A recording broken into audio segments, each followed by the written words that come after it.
All right. All right. Well, welcome all to our monthly lab. For those of us that are using Zoom in some form or another, so glad you can be here. I'm recording this and we'll post it on the YouTube channel later today because I'm on vacation, so I have all time in the world to go play with other stuff that I like to do.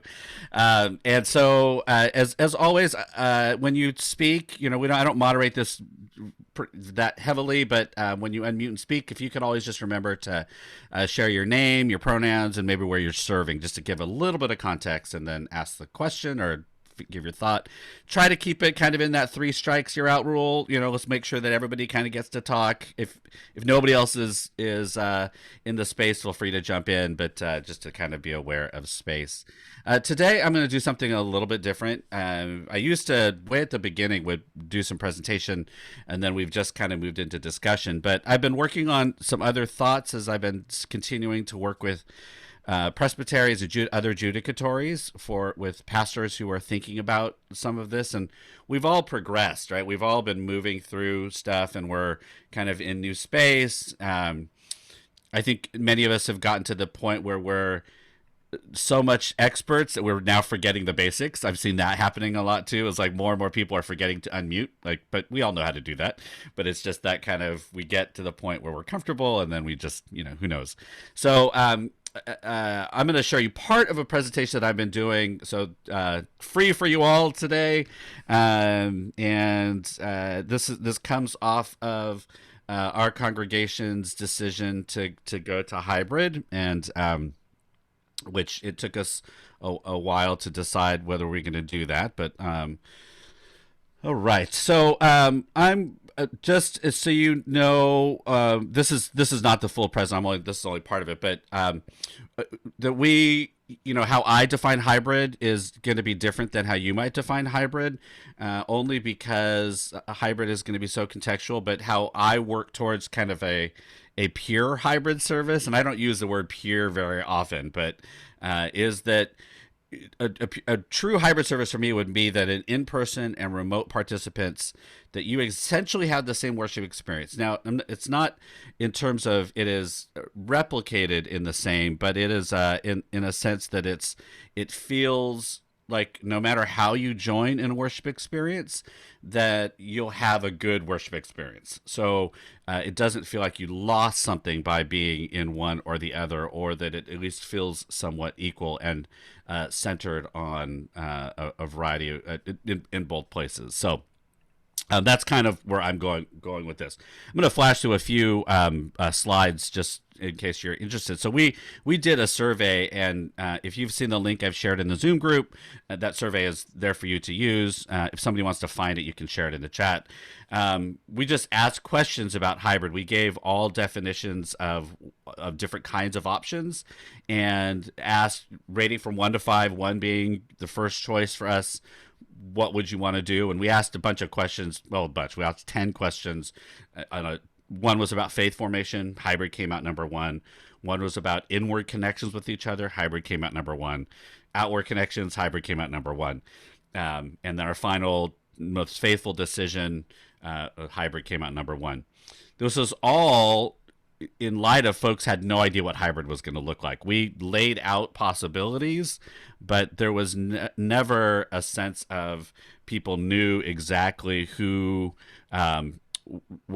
what it was going to look like. So I found that to be really interesting, that folks felt like they could choose hybrid not knowing at all what it was going to be like. And keep in mind, First Presbyterian Church of Palo Alto is not a young congregation. It is an older church, predominantly white, highly educated. We're in the Silicon Valley, so they're open to technology, but it's not as if our folks we're dying to do that. So all right. So thank you, Adele, for popping that in the chat. All right. So what we did is we landed on hybrid, right?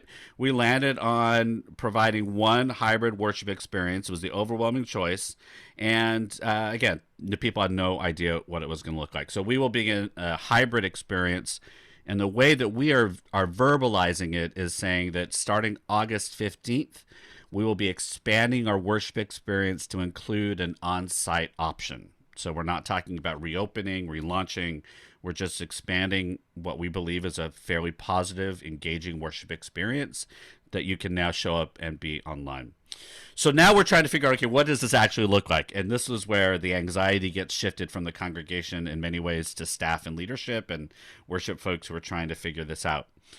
I've had to keep reminding myself that I do believe that we have the imagination to do this, but I'm not sure our congregations always believe they have the imagination to do this. And so I think for those of us that are really trying to help our congregations get through this, we have to trust that the imagination is there and bring in ways for people to think about what these possibilities could be, because the inertia is, again, it's gonna be too in person and in person experience.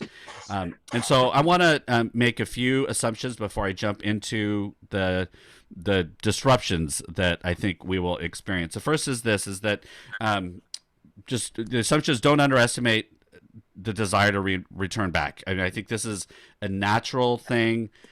We have been an unknown for the last year, and so I think Okay. somebody is Because I unmuted. Let cannot me. give you mine. Right. No. I'm gonna make. Hey, Jeff Spencer, I'm gonna make you a co-host if you want to try to. If you all could mute yourself, that'd be awesome. And then so just know that we've been in this unknown experience and this unknown kind of world and feeling. So I expect people to want to know exactly what's going to happen, and that's no surprise. I want to know everything that's going to happen, but the inertia to go back and know exactly what everything's going to look like is super strong. I also say that church is more than worship, so but that's still where our social capital for most of our communities and our congregations and wherever you're gathering, that's where our most of our influence still lies. A couple more assumptions is that we have to be really careful about technology and competition and how we look at numbers and talk about that with our colleagues and in our judicatories. I do think numbers are an important evaluation tool, and we learn a lot more about our worship experience now that we're online if you're using all the reports. But we still have the same kind of understanding that our intent of our congregations, at least from our perspective, is we have a gospel that we truly believe is worth sharing. That measurement is an impact, not on numbers. And so I think it's important for us to remember that as you're talking about this with colleagues. And then there's a whole spectrum of options, and it's going to change depending on your congregation, your own particular gifts, passions as leadership. And so you have to translate that. And finally, the last thing is when it comes to hybrid, I just think it's going to take a lot more work than we're all prepared to do when you start getting towards a hybrid experience. So I often think about hybrid as a spectrum and kind of finding out where you want to be from a streaming, you're just going to show it, to a super interactive, engaged space, and where you're going to be on that spectrum. So that's just a few assumptions that I make. I've been holding this as we talk about this tension, as we talk about what's next, this idea, this really, I think it's a great opportunity, right? One is that we don't make huge choices in the middle of a pandemic. I just feel like that's, probably not a great idea to do. But at the same time, what we know is that this time has magnified some things about what we do that I think are going to force us to make some major decisions. So that question about what has pandemic stirred up, I've been hearing a lot of language around lingering and languishing, and trying, like, this languishing of not wanting to do anything, but this lingering of hope that is poking at us about what are the possibilities coming out of this time. So this is where I want to go with some disruptions that I think are important for us to remember as we are thinking about what is next. And I want us to push us out a little bit and really think fully about the possibilities that we may have.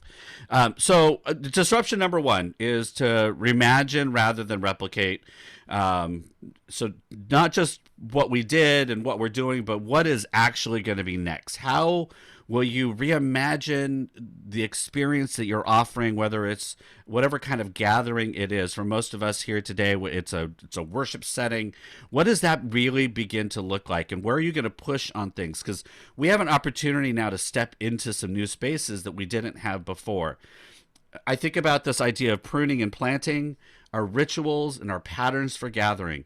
This is a time, if you have not been doing anything, this certain thing in worship, it is a great time. If you are not missing it or you wanted to always get rid of it, don't bring it back.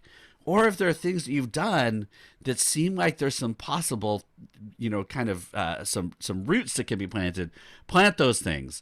I think about things like passing of the plate. There's a lot of conversations. Well, do we pass the plate? I've always felt like we got to stop passing the actual plate in worship. We have more creative ways of acknowledging offering than just passing a plate, which is super intimidating for visitors and new folks. So why don't we use this opportunity to reimagine offering? I'm not saying take offering out. That's an important part of most of our worship experiences. But you haven't passed a physical plate in over a year. So why not continue to be creative about that? You get to simplify your bulletin and save paper. That, now you figured out. So for our congregation, we do not create a bulletin. There's nothing for people to upload. Our online experience walks folks through in a way that people aren't lost and visitors don't have to click 2 or 3 other places. Adapt that into your current space. And you can remember how much time you took doing your bulletin, and now how much time you can take in creating a different way of guiding people through a worship experience, creating a map for that time. You now get to increase the ability to you're engaged different learning styles.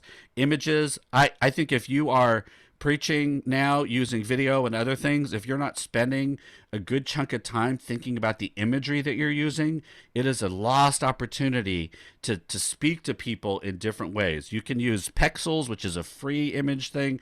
You can buy a subscription to something like iStock, which gives you an opportunity to get really good images. But maybe too much. I spend probably 20% of my sermon time, 25% of my sermon prep time, finding images that will bring to light and enhance whatever I happen to be saying with the words. So a great opportunity to imagine how you're preaching or proclaiming or doing any other ritual. This is an opportunity to connect with outside people more than you ever could. I'm sure some of you are bringing people into Zoom, into your service, who are either mission partners or people that could never be there in person. Keep doing that. Find ways to continue that, because that is a reimagined way to connect people from within a congregation with outside folks that doesn't put the burden on those outside folks to get to us. And then reconfigure the physical space. We're going through that a lot. And some of that's going to be a reimagining even how you're going to lead. What does it mean to move back into a sanctuary so that it doesn't feel like people are still watching from a distance? The great thing about Zoom and preaching from Zoom is that you get this person like they're sitting right across from you at a table. That is going to be really difficult to replicate, but really important to try to get to. So how do you do cameras and things that in a way that it's going to disrupt that physical space? But it's a reminder for the people that are physically there that we didn't just return to what we always did, but there are other people now who you've been engaging with who are still here. And so how do you reconfigure, I would say, disrupt that physical space in a way that reminds people who is in that newly kind of adapted space that you might have? Which brings me to the whole question of who is centered in your hybrid experience. I think most of us the inertia is going to be back to centering on the physical space. And we're going to need to decenter differently. We're going to have to center ourselves not on that physical space. That's what we know. That's where people are comfortable. That's where, as leadership, that was a muscle that we all used every time we gathered. We knew how to get from point A to point B, and we could just do that almost from memory. But I think what we have to do now is resist the desire and inertia to center on that physical space, and it's so easy to do. And so reconstructure it to to bring in the remote people. Reminders in the physical space, whether it's your screens, we're playing with what our screens are going to look like, whether it's bringing in bigger screens, whether it's now cameras that are going to be in different places. What I don't want to have happen in our location, and what I would hate for it to happen, is we get to have our in-person exactly the way it was, and other people who are remote can now join us, because that's not hybrid, right? That may be a robust streaming, but the hybrid for me is this interactive kind of experience that it doesn't feel like wherever you are, the other place is being centered. So reconstruct your pulpit space. I'm going to preach twice a month from where I am right now. And so that means that we have to think about leadership, who's on site, who is remote. But that is a clear signal to those who are remote that my pastoral space and time and energy is also going to be focused on the platform and how they're joining, and then a couple times a Sunday it'll focus on the platform of being in person. Also, we have to commit to language and imagery that doesn't center the physical location. So I think about this as almost kind of like an ethnic church. If any of you have been involved with the racial ethnic congregation, or one that comes out of a historic kind of immigration experience, or something that over generations, it still has that flavor and that history, but now the stories are coming from a variety of places. So you have First Presbyterian Church of Palo Alto. Our history is of this place, and our DNA comes out of this location, and we still are influenced by our surroundings. But now that local flavor, we're trying to have more of a global impact. And so we begin to really think about how we talk about who we are and where we are and who our congregation is. All right, couple more, and then we'll open up for some conversation. So your third one is this. So what this does is it allows us to now invite people into the life of a congregation. This is one of the things I think is going to be really difficult. If we're going to be hybrid, and we are excited about these remote participants who've been now coming for the last year, are we going to say to them, you can show up, we're going to ask you to give offering, but we're not going to actually have you participate in the leadership of the church? So we have to figure out if our hybrid gathering experience is going to be a fully integrated idea throughout our congregations. And are we going to create, nurture space that is also hybrid for leadership? Because if you could imagine, I come every Sunday for 6 months, and I want to participate in the life of a congregation, but I live in somewhere else, some other state. But we say, well, you can't. You can just come, and you can support what we're doing, but we don't actually want to have mixed kind of leadership. So I think that's a question that we have to decide. I think it's such an opportunity to invite different voices into the life and leadership of a congregation. It not only gives you your local flavor, but you get this broader experience of what people bring and why they've been drawn to you for whatever reason. You're now getting different voices into that. It allows you to expand your tech deacons. You're going to have to expand if you're going to hybrid, your on-site ushers and all those kinds of on-site things. So now, why not bring in these remote folks who have been participating with you in the fullness of the life of the church? Such an amazing opportunity, but it's going to require a little more deeper, more integrated changes in your culture of congregational life and leadership. All right. The next one is a little bit built on that, is around engagement. So we now get to engage differently. And this is how I've done this over the last year. And whether this is, I think there might be some folks from our congregation here today, but whether this was known or people felt tricked. So all I was trying to do was to try to create enough interaction and meaningful experiences that when the question about going back started to actually become real, we had no choice but to remember the people that joined us remotely. It was almost as if we had to create this experience where we were gonna force people to say to these now good friends, "It's been great seeing you. I hope I bump into you the next time I drive to 4 hours away, wherever you live." And so part of this time has been to see how well you've created these spaces where people have been able to engage, so that that hybrid world is just a natural progression into where you're going, and at what level you're willing to kind of challenge and push out around that. So I think the reason hybrid is so talked about right now is because of this very thing, that I think that we've created these experiences where folks are like, well, of course we're going to do hybrid because we don't want to say goodbye to these people that we've either reconnected with, we've reconnected with, or we've met for the first time. So I think you have to be committed to a few things as you're building up your engagement disruption. You now have to think about offering options for everything. Is this going to be in person? Is it remote? Or is it hybrid? Is we're redoing some planning for a website build out. We're probably going to think about it in that way. I'm looking for hybrid. I only want to see hybrid experiences. So you got to tag things hybrid. So, or I only want to look for remote experiences or in person. So thinking through the ways you offer things, and being intentional about creating space where intimate interactions can develop, right? Where we have to be much more attentive to these online spaces. We can't just put them in breakout rooms and go like, okay, go for it, right? What are we trying to create? As much as you would do in an online space and an in-person space, where you develop thoughtful questions and you're thinking about space and interaction, and so same thing for remote time. So this is a lot more work, right? I think you run your meetings better. Most of us can do that. Our online experiences, we just got to do that a little bit better so that time is honored, expectations are clear, run your meetings really well.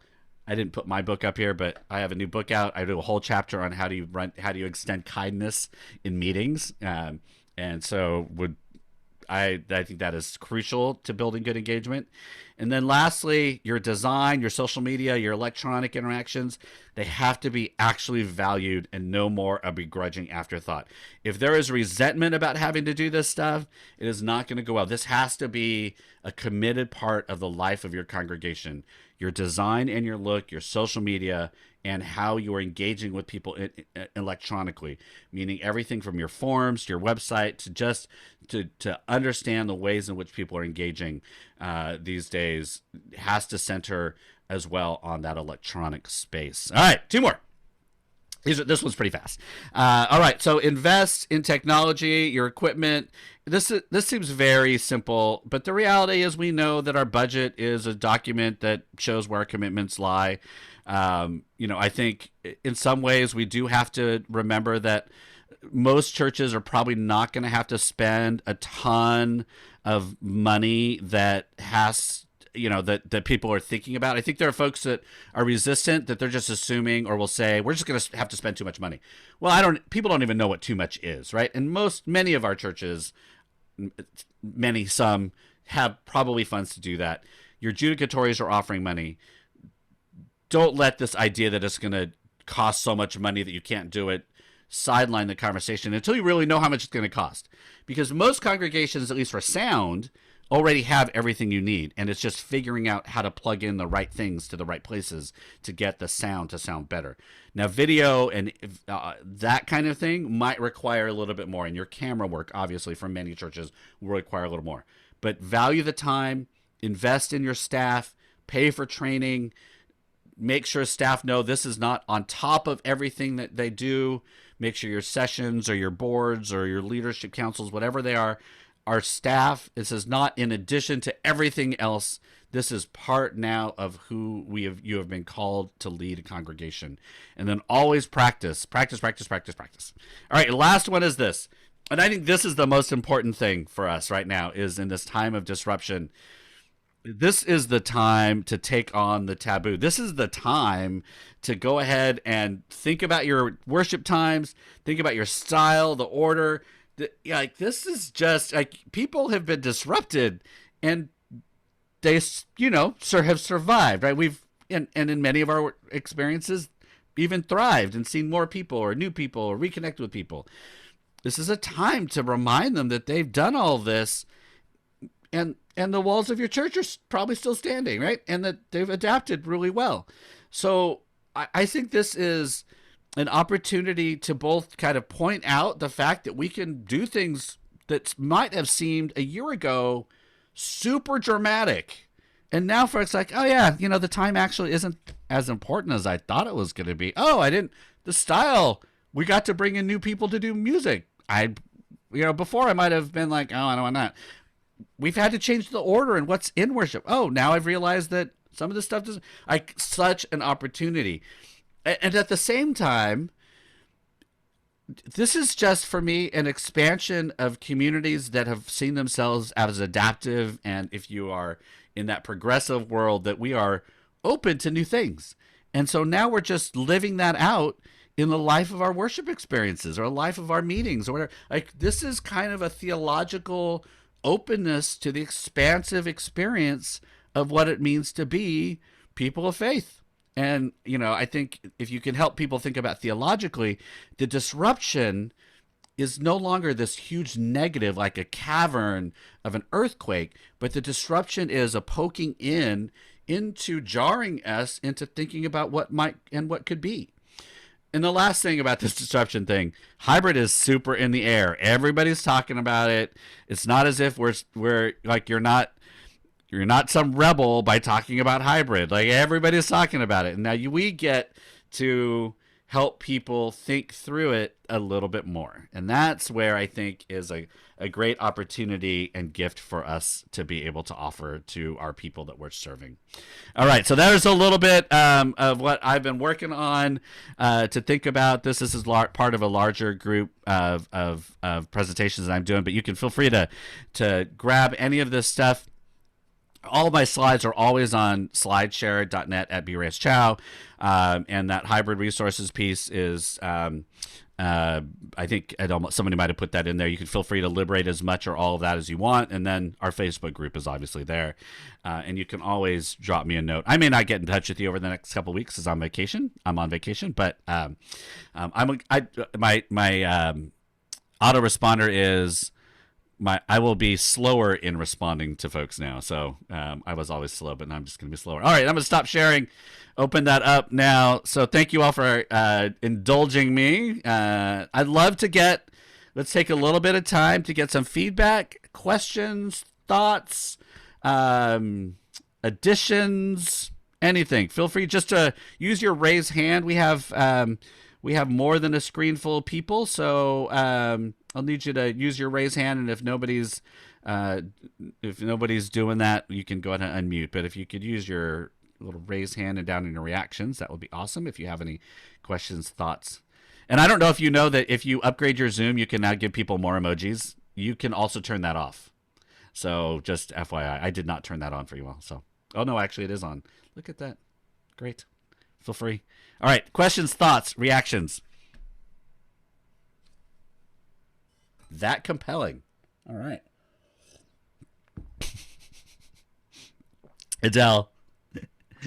Hey, Adele Crawford, Presbyterian pastor in Kensington, Maryland, which is suburban Washington, D.C. So one of the things that has always interested me, because I have a strong background in theater, is, the fancy word is liturgical theology, like why we do what we do in worship and how it does or doesn't reflect what we believe. And how to make it better align. So as I've been exploring hybrid worship, I've seen a lot of stuff that talks about like you should get this microphone or you should get this camera, and far fewer conversations about that root us in the theological underpinnings. So I appreciate some of what you offered today, but I would love to, if any of you know of a conversation like that happening, I would love to know about it. Because I think for me that's the turning point, right? Like if we really do believe that the gospel of Jesus Christ is for everybody, then we need to do something with that. Yeah.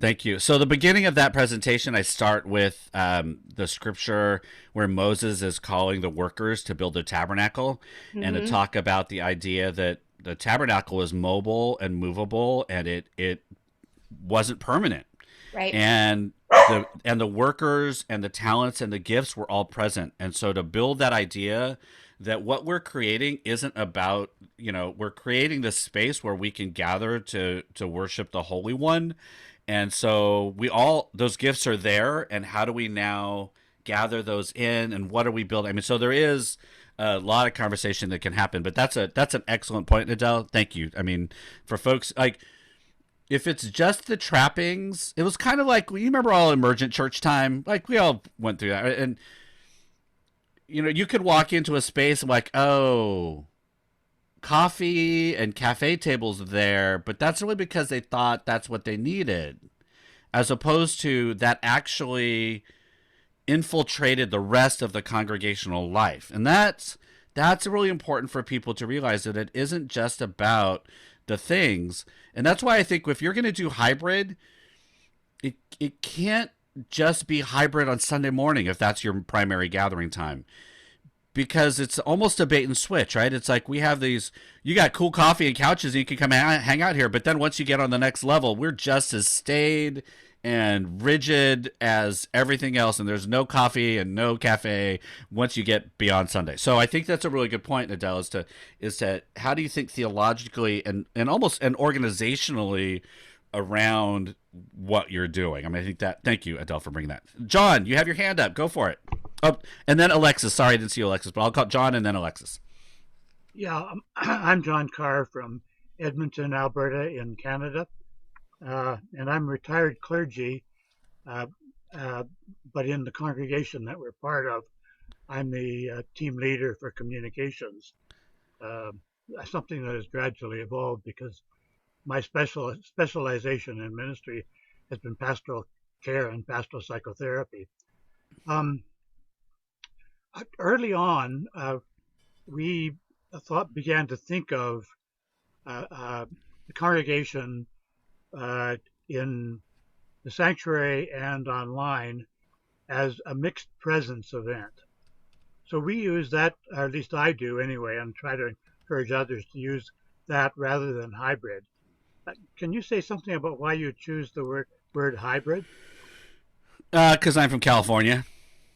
No, I'm just kidding. I mean, I think it's just became the idea that, so for me, when I think about hybrid, it is not a 50-50, right? That there's an ebb and a flow. And I think that's another. So, I mean, I think however you describe it for your community that makes sense for your community is how you should do it. I think our folks, and I think, and that was a word that just started floating out. So, but as I think about when I imagine a hybrid experience, it is not static, but it ebbs and flows back and forth without overly centering or using one or the other. And that is kind of a dance and a craft and kind of this movement that happens between two things or three things, and so that's how I embody it and try to kind of talk about it. So, but I don't think anybody's super tied to it. I think other language is more important. Like I said, how I'm gonna language our what we're been here calling regathering, reopening, is that I don't want to say to our folks that the in-person is the penultimate experience of our gathering, because all that does is remind people that remote people, they're kind of in the secondary thing, that if we could not have it, that's ideal. And so the language that we're using is we're expanding our worship experience to include an in-person option, so that we're still valuing everybody. So I think it's mostly important in how you're communicating out what those experiences are meant to be in relationship to each other. And so hybrid is just kind of a word we've been using for a while. So hope that's helpful, John. I don't know if there's anybody, and then I'm gonna go to Alexis. Hybrid. Anybody else using different language? That might be interesting to know. Are you all calling it anything else? Feel free to just unmute and go ahead and share if you're calling it anything else. Yes, I'd like to mention that. Thank you for saying that, John, because the word hybrid, it doesn't lift me up. In terms of languaging, I love the idea of considering other ways to describe it. Combined congregation is what we're kind of using just as a workaround, but we're putting it out to the congregation as, let's have a discussion about what we want to call ourselves now, because we're not just in sanctuary, we're not just, online. Bruce, the fact that you're considering still using preaching from from your position where you are right now twice a month, that's amazing. I mean, and because the thing is that we're kind of attracted back to being in sanctuary with each other because it's so new. But yeah, we don't want to lose all those people. Anyway, thank you for this inspiration. Great. I'm probably going to get some of y'all in trouble. I think that's that. I mean, our folks, I think they're open to it, and they know that I'm like, I'm gonna try this, and I think folks are generally super flexible. But I think for a lot of our traditional congregations, if you said I'm not going to be in the sanctuary twice a month, you just have to be like, and we're going to do this. We're going to have to be really intentional about your planning, so that when we're scheduling liturgists, like our liturgist has to be on site. So, and then I would be here. And so I think it's a whole nother layer of work. Again, why hybrid is a lot of work. So, I'm actually looking forward to that because I love this medium. I actually really enjoy sitting and preaching from this space. So anyway, all right, Alexis, sorry for taking so long, but feel free to unmute and introduce yourself and welcome. Oh, thank you. Yep, go for it. I'm Alexis Qasim. Okay, can you all hear me? Yep, we got you. I'm a United Church of Christ pastor in Northern Virginia. And thank you all for this conversation. It's really been wonderful. We are, we've created a ton of committees to try to approach this hybrid question. But one of the things that you said that really stood out to me is that there's a difference between hybrid and then robust streaming. I think that the way our worship committee is looking at this is as robust streaming. But as I am listening to you and trying to visualize what a hybrid experience would entail, I wanted to know if you could just sort of walk me through like where you physically are when you're doing these things. Like, for example, you said that, if you're doing hybrid, you shouldn't necessarily center the people who are there in person. Mm-hmm. It should be a very inclusive experience. But are you saying that like every Sunday there are some people at the church and sometimes you're like preaching from a pulpit or like you're doing what would quote unquote be a normal in-person experience, and then some Sundays you are still in the sanctuary but just like have a laptop and are preaching live on Zoom? Like how am I supposed to visualize this? That's a great question. So keep in mind, everybody, none of us has really done this. So as I do in much of my life, I talk a big game, and then we're going to figure out as how it goes, right? But I do think that I have experience in things that the game is not without some foundation. In any case, let me touch on two things, right? Robust streaming is not bad, and I think that is and when I talk about robust streaming, what I would say is you are bringing people into your physical location, and folks know that, right? I'm coming in to watch worship happen, and the more robust you get are the things you add on to create interaction. So if you decide you're going to, which you should already have, you're going to have tech deacons in your Facebook chat so that when you offer prayers from the in-person space, your remote people can influence what prayers are lifted up through the microphone, right? So you have this interactive element that you've really thought about, but it's really centered on the physical location. So that would mean that you're preaching from the pulpit, you're there, like you may get a better camera. There are now cameras, that'll probably sit right in front of you that you don't have to have your laptop, all kinds of things. So you're building out a robust streaming for me is everybody knows what we're doing is we're focusing on the physical location, And that's fine. That's the agreed expectation. And so then you just build out ways for people to interact with the people that are on site. What I'm talking about is this whole idea that everything's up for grabs. Like everything is up for grabs. So I'm 2 times a month, people will see me at the sanctuary on the screens preaching right here. Right? So that our remote folks know that their experience is not an adapted. We want to try to get it as close to be like it was in remote from our in person, but I'm actually gonna flipping it. I'm here in a remote space, and we're gonna try to make it so the people that are on site have a good experience of watching that preaching still happen. And so we had somebody. Oh, Dawn is here today. Dawn got to watch our worship time for the first time on our current equipment to see what that visually looked like, so we can begin to think through how else it might experience. So Alexis, I actually will be physically located in a different location. Again, it's a layer of planning because now we have to make sure that there are folks on site that can help to guide that. And so our staff are kind of like all on board for the first few months of everybody's there on Sunday, and we got to figure out all that kind of thing. But I'm making sure that our remote people, we're not just giving up all the good stuff about being remote just so we can have people on site.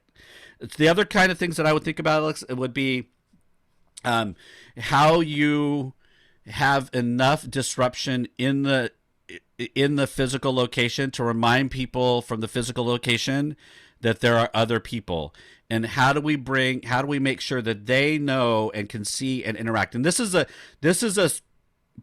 going to be a big hurdle to be able to have the people who are on site see and interact with the people who are remote. And we have not figured this out. There was a conversation, I posted a question in the Zoom group, lots of great interaction, but it was mostly focused on how to get the remote people into the physical location, not the physical people into the remote space, and which I think is a harder direction to move.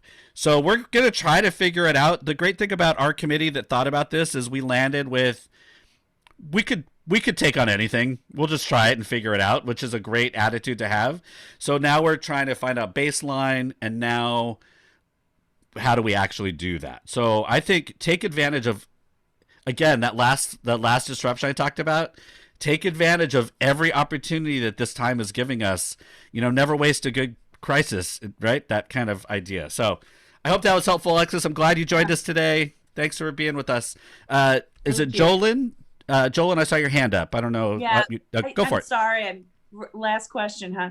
So what we've been doing for online is we've been recording on Saturday, and then we've been, having it as a premiere on Sunday.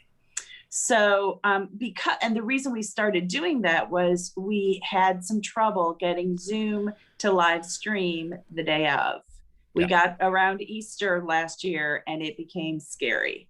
So we started recording on Saturday, and then that airs on Sunday. So our dilemma is, are we still going to do that Saturday thing and then have a Sunday experience, and then have some of the pieces of the Saturday thing then put up on screens on Sunday morning so people have some of the same stuff?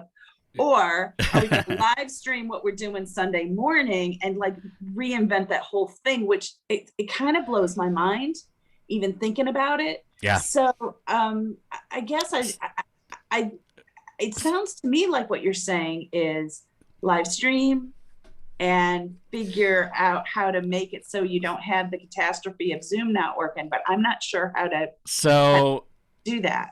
This is going to be super not helpful for you. I thought this through, we don't live stream because of that very reason, and we don't pre-record for that very reason, because trying to create a interactive experience, live streaming takes that away, right? It takes that away when you're using all the elements and things of Zoom. And so if you've moved into that space, you're almost having to draw back into learning something brand new, as opposed to what we did. And this was, again, super intentional on my part. is we never went to live streaming or pre-recording so that we could just naturally progress into whatever was going to unfold. And so we are only on Zoom, and we'll get 70 to 100 logins, but we've never live streamed for the very reason of trying to actually have an interactive. So again, super unhelpful because that's not what you all did.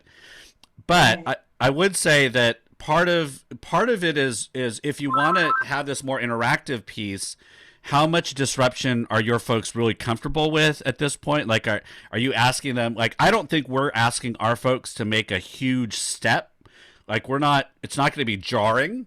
It's going to be an expansion of what we do. So the only thing I would offer is, how jarring is it going to be? And what is really your capacity and energy? I can't imagine, like, pre-recording for me, and I know there are internet issues and there's other things that require pre-recording for some folks, and some people love pre-recording. That could never be me. And our committee, the only decision that we were able to make that everybody agreed on was no pre-recording. Yeah, we it was hard because it is hard to preach to an empty room. I mean, it's all of that stuff. And now we're to the point where I'm at least vaccinated, and our two other worship leaders are vaccinated, and we're able to be in the same space together. And I have some people to preach to, which is tremendous. But it is every Saturday. Yeah. No, I can't imagine, y'all. Those of you that pre-record, like, my perfectionism, we'd never get done. Right. I'd be like, oh, that's the word. But when you're doing it live, you could be like, oh yeah, I'll just keep going, right? So, and if you ever heard me preach, like, I just kind of go. So, yeah. So that might be a really interesting question to post in the Zoom group. Is to say, those of you that are pre-recording fully and are thinking about hybrid, how are you making that transition? Because I think that's going to be hard, because it's a lot of different things for you and for your congregation to have to go through. All right. I saw Alan and then Heather. Thank you, Joan. So Bruce knows this story, but I thought I might share it with the group. It might be helpful. So a year ago, we made the decision to go Zoom because that's just the nature of our congregation. We're very interactive, and we felt like live streaming, pre-recording wouldn't work for us. However, our long-term plan was to have a live stream project. We were initially, our thinking was, at the end of all of this parenthesis of the pandemic, we're going to go back to the sanctuary and we're going to live stream to those who can't be with us. Well, we even applied for a grant for funding for that project, and sort of right in the middle of that process, I realized, oh my gosh, we opened a door to this virtual interactive way of being the church a year ago, and now we're going to close that door? We can't do that. So we have actually been in our hybrid worship experience, or experiment, I will call it, for about 7 weeks. And I want to echo a couple of things that Bruce said. It is very fluid. I started out with this thing of, we have one screen that we've been using for the PowerPoint, and I was thinking we're going to have another big monitor for the Zoom, the congregation in Zoom space. I'm trying to be consistent about using the language of the congregation in the sanctuary space and the congregation in Zoom space. As it turned out, we really don't need that. And it probably would be a disruption factor, too much of a disruption factor in our sanctuary and for our congregation. I'm probably not going to preach remotely. We have had remote liturgists. We had a remote children's time this week. I'm thinking of inviting a former pastor to come in and share a message with us on our anniversary Sunday. Supply preachers, if they need to be remote, that's an option. So we are trying to do that. We're doing some interactive things in worship. We put the Zoom screen. So what we see is the Zoom screen. We see the Zoom screen. So whether we're sharing the PowerPoint or whether we're in the gallery view, we see the Zoom screen in the sanctuary. And one of the weird things is that I'm using a camera. I'm using my own iPad when I preach. It's just on a gooseneck clamp on my pulpit. And so we had to figure out, we need to turn off the screen in the sanctuary while I'm doing that, because you had this matrix thing of Pastor Allen preaching in the pulpit and Pastor Allen preaching in the screen that's a little bit behind him. So there's some, you just have to play with it. And you know, I think the flexibility of Zoom, of realizing glitches happen and things happen and we have to work with it, that's what you have to bring into your experiment. Okay. The other thing I wanted to say is, for us, there were two things that were really important. In the past, so we're a median age congregation like everybody else. In the past, when people sort of aged out of being able to join us, they just kind of fell off, you know, because they couldn't be connected to us in a meaningful way. We have a number of families who are in health situations where they can't be with us physically, and they still feel connected to us through Zoom. And I've gotten so much positive feedback on that. And if it does nothing else, that's worth it for me. The other thing is, my feeling is, as you said, Bruce, hybrid is in the air. We're actually we're fortunate to be located in a bedroom community of Lincoln, Nebraska. I'm the pastor of Hickman Presbyterian Church, and we're the youngest median age community in Nebraska, which might not be saying a whole lot, but for us, it's good. And in my opinion, you know, we keep having a lot of younger families moving in from Lincoln to this community. Every one of those families in the future, they're going to have had a school experience that is hybrid. A lot of them are going to have a work experience that's hybrid. I think they're just going to expect, oh, you don't have a hybrid worship experience? You don't have a hybrid church experience? What's up with that, you know? So those are some thoughts from our side of it. Great. Thank you, Alan. Thank you. Let me get a couple more in. Heather, go for it. Okay, I was actually going to ask about something else a while back, but now I'm like completely.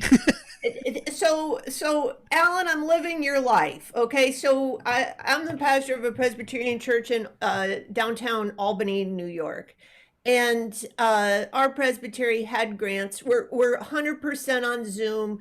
We've really gone for it with Zoom, and the congregation has really adapted to it beautifully. And we've made a lot of use of creative things that they didn't have in worship prior to this. I, by the way, started serving this congregation in May 2020. So I haven't really ever been their Zoom pastor, but, you know, they're using video. They have, you know, all this stuff. It's been great.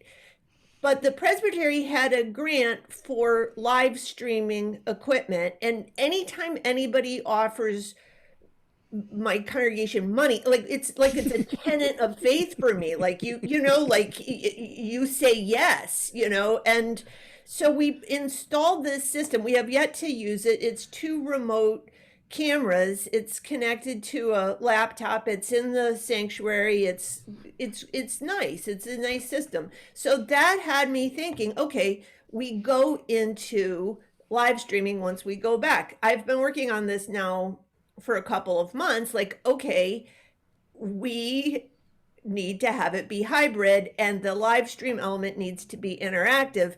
And I'm like hard at work thinking about that with a YouTube live format where there's a chat. We have a tech deacon who would work with this. This is all theoretical. I haven't done it yet, but so Bruce, what you're saying is you are going to continue, you're going to be in your sanctuary, but you're going to be using Zoom instead of going into a different live stream format. You're still going to be, why do that? Well, so the primary reason that I prefer not, there's 2 reasons I prefer not to live stream to YouTube or Facebook. Now, knowing that we will get more eyeballs if we were to do that. I mean, that's just the reality, is we will get more eyeballs if, and there's possible growth there. So I don't want to say it's a bad decision at all. So please don't hear that. What I like is, you know, when we do things and you can do multiple spotlights, you can do those. That doesn't translate to the streaming. The other piece is I try to remove every opportunity for technological glitches as possible, because I don't want the technology to be the distraction. Right. And I just know until we hire staff that actually knows like what we're actually, I mean, we're all kind of winging this in many ways. And until we hire staff that understands all like the actual plugs into the actual things and all the coding and all that, I'm not willing to trust any of us to do that without the technological glitches. So it's two reasons. One is removing any opportunity for technology to be a distraction. And I just think the interactive nature of Zoom is so much more robust than when it's streaming. Is even if you get to stream with a tech deacon, you know, if the remote people, if you're even not showing them in the sanctuary, they still get to see everybody's faces or whoever's showing their screen, that they get to do that interactive thing in that space. So I'm pretty committed to Zoom because it simplifies everything, and you still get that facial interaction for many of our folks who are not going to be able to show up, younger or older, for whatever reason. So, you know, I think it's comfort level, but I would say the expertise level, far too long churches just wing it, and we get, you know, like, it's like, oh, we'll figure this out. Like, to a level, yes, but if we're going to offer kind of high level, really well done things, we're going to have to bring in more staff who actually know what they're doing. Right, and I'm realizing that because I've just been working on how do you incorporate a pre-recorded video, which we've been doing a lot of cool stuff, you know, with the kids and in the neighborhood and different voices and faces. How do you put that into a live stream? That's a whole nother... There's a lot of stuff like that. Yes, but exactly. Alan, are you saying you'd actually, on one of your screens in the sanctuary, you'd be showing the Zoom screen with the faces of the different people who are on Zoom? Yes, that's what we're saying. What we're actually doing is we're using PowerPoint. We put pre-recorded videos in the PowerPoint, and so the Zoom screen is what people see in the sanctuary. So when we're sharing the PowerPoint, that's what they see. If we want to switch to gallery view, then they see the gallery view. If we want to spotlight someone, we can spotlight someone, and that's what we see in the sanctuary. All right, I'm going to move on to our last question. Joshua Young from Houston, and I'm picking him because we're both Oakland A's fans, and it's my birthday today, and I'm going to 5 games this week. Five in a row, baby. Yeah, but you're going to have to do it without seeing Luzardo pitch, apparently. They opened up the bleachers for $15 a seat, and I was like, I'm adding more games. Anyway, so you get the last question, Joshua. Good to see you. Yeah, just a comment. You know, one of the so we've been doing hybrid with Zoom as well, and one of the advantages of it is there's this kind of psychological connection that it's, in some ways, Zoom is active participation, whereas YouTube is passive, if that makes sense. So the best way I can describe it is like you have this feeling that you're actually going somewhere. And so that would be another reason to use Zoom. I don't know if that makes sense. And Joshua, remind us where you are and where you're serving. And I'm sorry. I'm in Houston. I'm at Clear Lake Presbyterian Church. Yeah, and just to throw out another tech option, I don't know if anyone here is using ProPresenter either, but ProPresenter actually gives you the ability to integrate whatever you're projecting on the screen. You can also do a separate feed to Zoom or to YouTube or whatever. So it's a more expensive, robust system, but it's got that ability depending on your camera software. So that's all. Awesome. And there's tons of stuff. You know, if you have not joined the Faith Zoom group on Facebook, there are a lot of super nerdy, super tech kind of people in there that can talk a lot about all of the different options, from Restream to all the different ways you can work on streaming. Again, I made the choice for our congregation really at the very beginning not to get super complicated with all of that, because again, you know, I think the much simpler the better in life, sermons, and in technology. So there you go. All right, it's 9 o'clock. I am so grateful that you all hung out with me again for an hour, hung out with each other. So thank you. We'll be back here next month as well, and we'll figure out. We'll bring somebody in. We'll have another conversation. But this is recorded, and again, I am on vacation for the next 2 weeks, which means I don't have my church stuff is not happening. So I will post this pretty quick so you all can see, and you can watch that on the YouTube channel. Check the Zoom Facebook group for the links to that. And as always, anything I share, any links, all that people have posted in there, feel free to use all that. Liberate away as part of my gift and sharing with the church and our communities of faith. So feel free to just use all of that as you feel. Thank you again for. Happy birthday, dear Bruce. Happy birthday to you. Oh my goodness gracious! Look at that. I'll take it. All right, all have a great week and month, and I'll see you next month. Take care. Bye. Birthday, Bruce. Thanks. Bye.